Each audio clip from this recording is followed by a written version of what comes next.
আসসালামু আলাইকুম প্রিয় দর্শক, welcome back to my channel Fatema Akter and family blogs. আশা করছি আপনারা সকলে ভালো আছেন আল্লাহর রহমতে। আমিও ভালো আছি দর্শক। প্রিয় দর্শক, দেখুন, আমরা তো অনেক তরকারি রান্না করে থাকি প্রতিনিয়ত। মাঝে মাঝে আমরা ভর্তা রেসিপি তৈরি করে খেলে আমাদের খাওয়ার রুচিটা কিন্তু বাড়ে, তখন ভর্তা দিয়ে একটু ভালো করে ভাত খাওয়া যায়। প্রিয় দর্শক, দেখুন, আজ আমি আপনাদেরকে রুই ফিশ দিয়ে কলমি শাক দিয়ে একটা ভর্তা রেসিপি করে দেখাচ্ছি। এই ভর্তাটা খুবই ইজিভাবে তৈরি করে নিচ্ছি। দেখুন দর্শক, এক পিস রুই মাছ দিয়েছি আমি। প্রথমে চুলায় একটা হাঁড়িতে সয়াবিন তেল দিয়েছি, তেলটা গরম করে নিয়েছি, তাতে রাঁধুনির পাঁচফোড়ন দিয়েছি, মাছটা ছেড়ে দিয়েছি। রুই এক টুকরা রুই মাছ প্রায় খুঁটে নিয়েছি, আরো একটু খুঁটতে হবে। প্রিয় দর্শক, দেখুন, শুধুমাত্র এক পিস রুই মাছ দিয়ে আমি কিন্তু আমার ভর্তা রেসিপিটা সুস্বাদু করে তৈরি করে নিব। এখন কলমি শাকগুলো এই যে একটু ছোট পরিমাণে কাটা হয়েছে। দেখুন দর্শক, মাছটা সিদ্ধ করে নিয়েছি 10 মিনিট। পানি দিয়েছি, পানিটা প্রায় অর্ধেক শুকিয়ে এসেছে। এই পর্যায়ে আমি কলমি শাকগুলো ছেড়ে দিয়েছি মাছের সাথে। যখন মাছের সাথে কলমি শাক ও মাছ মাখো মাখো করে শুকিয়ে এসেছে, গায়ে গায়ে লেগে গিয়েছে, হাঁড়িতে একটা সুঘ্রাণ বের হয়েছে, তখন আমি এটা তুলে নিয়েছি। তুলে নিয়ে আমি এটা প্লেটে তুলে নিয়েছি। মাছটা ঠান্ডা হয়েছে। রুই মাছটা কাটা কম থাকে। রুই মাছটা খুঁড়তে বেশি সময় লাগে না, বড় বড় কাটা তুলে ফেলে দিলে আর অল্প পরিমাণে কাটা থাকে। দেখুন দর্শক, পেঁয়াজ কেটে নিয়েছি। পেঁয়াজটা অল্প পরিমাণ লবণ দিয়ে কচলে নিয়েছি, কারণ আমি মাছ সিদ্ধর সময় লবণ দিয়েছিলাম। এখানে শুকনা মরিচ তেলে নিয়েছি ধোয়া ছাড়া, তাই আমি শুকনা মরিচগুলো টালার পরে ধুয়ে নিয়েছি। ধুয়ে নিয়ে মরিচগুলো ভেঙে নিয়েছি, চটকে নিয়েছি, সাথে একটু লবণ দিয়েছি অল্প করে, যেহেতু আমার মাছে লবণ দেওয়া আছে। প্রিয় দর্শক, দেখুন,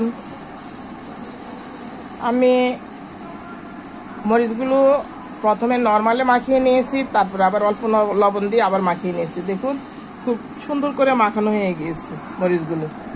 অনেকগুলো শুকনো মরিচ দিয়েছি যেন ভর্তাটা ঝাল হয়।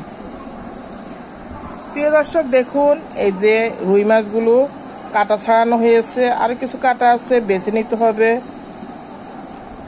গরম গরম তো, তখন তাড়াহুড়ো করে ফেলে দিয়েছি, আর একটু বেছে নিব।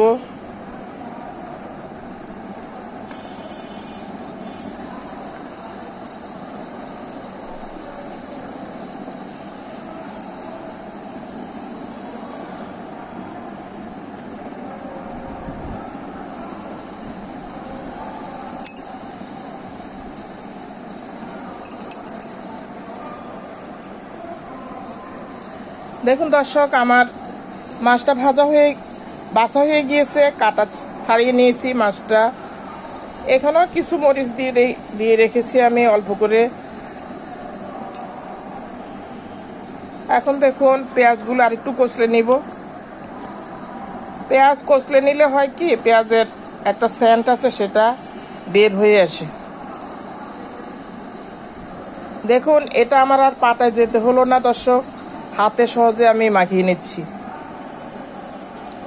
এখন আমি এই যে কলমি শাকগুলো সিদ্ধ করে নিয়েছি মাছের সাথে, এগুলো মেখে নিব। অনেক সফট হয়েছে, দেখুন কি একদম মোলায়েম হয়েছে। মাছটাও মেখে নিচ্ছি একই সাথে। প্রিয় দর্শক, ইচ্ছে হলে এমন করে সুন্দর করে রুই ফিশ দিয়ে কলমি শাক দিয়ে ভর্তা রেসিপি তৈরি করে খাবেন ইজিভাবে। আপনার পাটায় যেতে হলো না, আবার অধিক তেল খাওয়া হলো না, নর্মালে ভর্তাটা খাওয়া হবে। এমন একটা দুর্দান্ত ভর্তা হলে আপনার ভাত খেতে আর গরম ভাতের সাথে আর কিছুই লাগে না। দেখুন, আমার মাছ ও কলমি শাকটা মাখানো হয়ে গিয়েছে। প্রিয় দর্শক, আমার রেসিপিটি ভালো লেগে থাকলে আমার চ্যানেলটি সাবস্ক্রাইব করুন, লাইক করুন, কমেন্ট করুন। এতে আমরা যারা নতুন তারা একটু উপকৃত হই। দেখুন, খুব সুন্দরভাবে মাখানো হয়ে গিয়েছে মাছ আর কলমি শাক।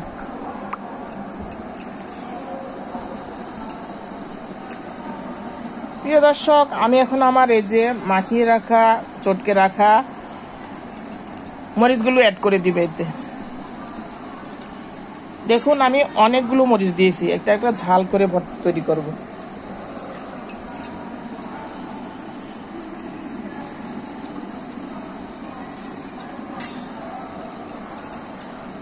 মরিচ, শুকনা মরিচ যদি আপনি নর্মালে প্রথমে ভেজে নেন, এটা না ধোন, তাহলে প্রথমে ধুয়ে নেবেন মরিচগুলো। কারণ এগুলো কিন্তু যারা শুকায়, মাটির উঠানে শুকায় অথবা ফ্লোরে, ওই সমস্ত জায়গায় শুকায়, এখানে ময়লা থাকে, এটা ধুয়ে নিতে হবে।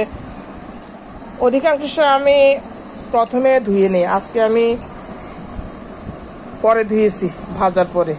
দেখুন দর্শক, মাখিয়ে নিচ্ছি মরিচগুলো।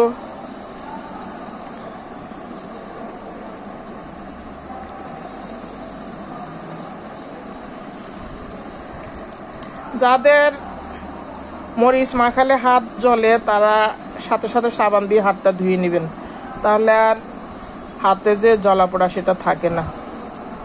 দেখুন, চটকে নিচ্ছি সুন্দর করে।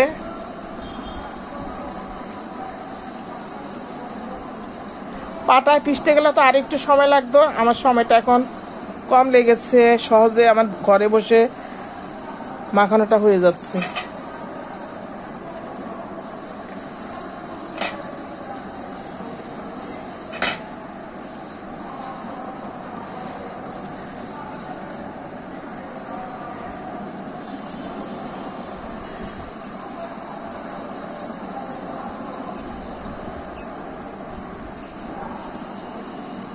আমি এতে একটু সর্ষের তেল অ্যাড করবো আজকে,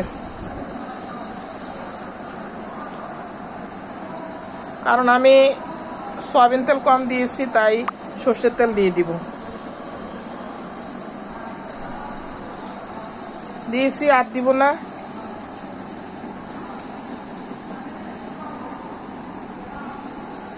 মাখিয়ে নিব তেলটা।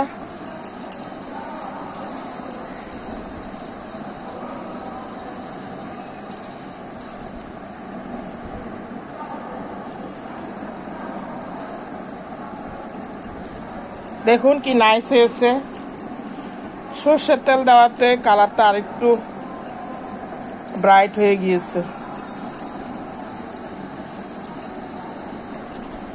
এভাবে ইচ্ছে হলে সুন্দর করে হাতে মাখিয়ে আপনি রুই ফিশ দিয়ে ভর্তা রেসিপি তৈরি করতে পারেন, কলমি শাক দিয়ে, যে কোনো শাক দিয়ে করতে পারেন, আপনার যেটা ভালো লাগে, যে শাক পছন্দ করেন।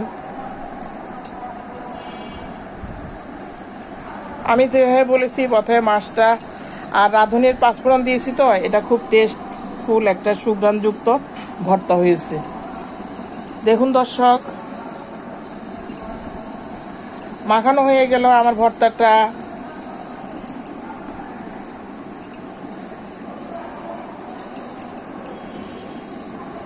কি নাইস হয়েছে, খেতে এটা দুর্দান্ত টেস্ট হবে। ভালো থাকুন দর্শক, আপনাদের সকলের জন্য রইল শুভকামনা। আল্লাহ হাফেজ, আসসালামু আলাইকুম।